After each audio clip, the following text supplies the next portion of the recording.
So recently I had a client that had a similar issue, right? Brian, you said like if you do cancellations, right?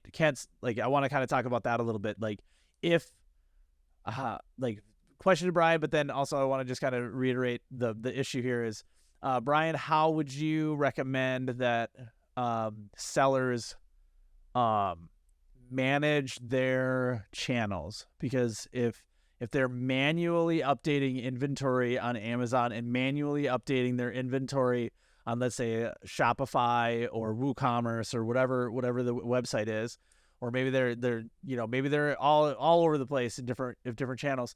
Um, like that's a big deal for FBM managing that inventory. And I'll let Brian kind of talk about that here in 1 second. But like I ran into a situation where our client had to keep canceling orders, and what ended up happening is that Amazon decided that you can't be trusted with shipping the product to the customer or giving them a good offer, or giving them a good customer experience. Wow. So they removed the buy box, and they were not buy box eligible. Like it just removes their buy box. So like they don't even have to have another seller on the list or on their ASIN.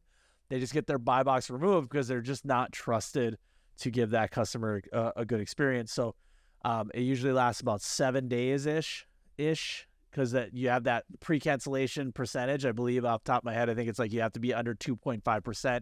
Is If you it don't have enough volume, 1 or 2 cancellations could just blow you out to like 4%, 5%. And so I guess I just want everybody to kind of be aware of that. I'm not trying to scare anybody. I just want to let everybody be aware of that. But then I want to pass it over to Brian, because I'm sure Brian's got some really good ideas on how to, control your inventory across channels.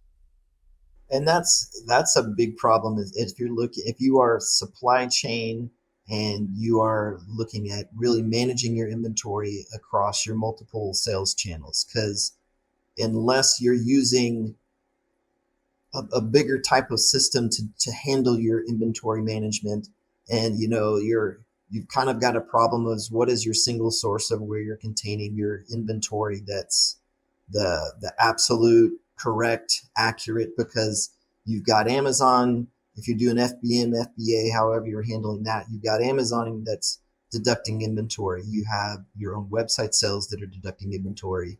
If you do any kind of wholesale ordering, it's deducting inventory. And if the problem at hand is that it can be a big investment that you can do as far as getting you some type of system to be a source for that. Of course, the bigger companies are using MRP systems that allow you to manage that at a software standpoint. So every time an order is created, anytime there's an inventory adjustment, they're going into the system to make that addition, subtraction, whatever is happening, a sale has happened. Most people aren't like that. Most small, medium size, you're doing that on your own, and you can use Shopify to manage your inventory. I've done that in the past, but you go in there to manually, because of course that'll handle your website sales. You can have it connected to Amazon. So then those types of sales are happening. Now, if it's FBA, that's already being handled on its own. Now, if you do a replenishment, you've got to say, okay, I've taken this bulk order and I have to remove it from mine. But at least with FBA, that's being tracked. You know your trigger, you can handle reporting to update that. But then on your side, you've got a warehouse that's got inventory, and we've got the gamut as far as clients. I feel like some people are a pad of paper and a pen, and others are spreadsheets. Most of them are spreadsheets, and some are getting a little bit more intelligent in how they manage it.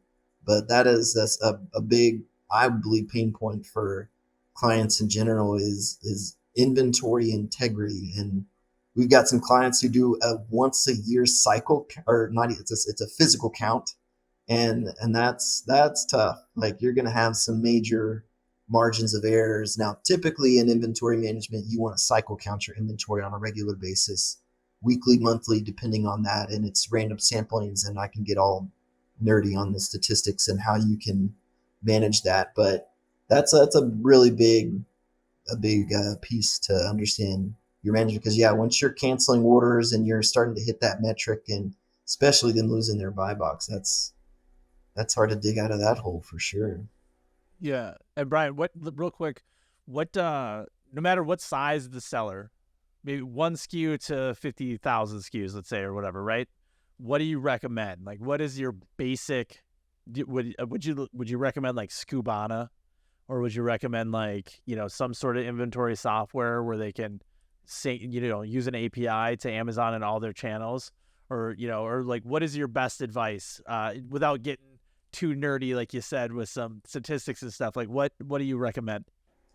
I mean, now you can, and of course, you want a sync with Amazon so that you can understand it, especially for FBM orders, what's happening. But you can manage things as simple as Shopify, WooCommerce. You can handle, you have warehouses that you can set in place on those avenues, and you can management. Now there's, of course, if you're just wanting something even, of course, spreadsheets are kind of the common thing around here, but definitely some add-ons, web-based add-ons that allow you to manage it. To have something is, of course, the most important, but it depends on your velocity, how quickly you sell things, how often you're shipping items that kind of determine the next steps. But it's like the first step is just doing, it's like, for finances, the first big thing for you to do is have a budget. You got to start somewhere and then scale up from there. But you can keep it. I've managed inventory for a small business, and we just had the Shopify warehouse that we use, and it's just that feature that's on there.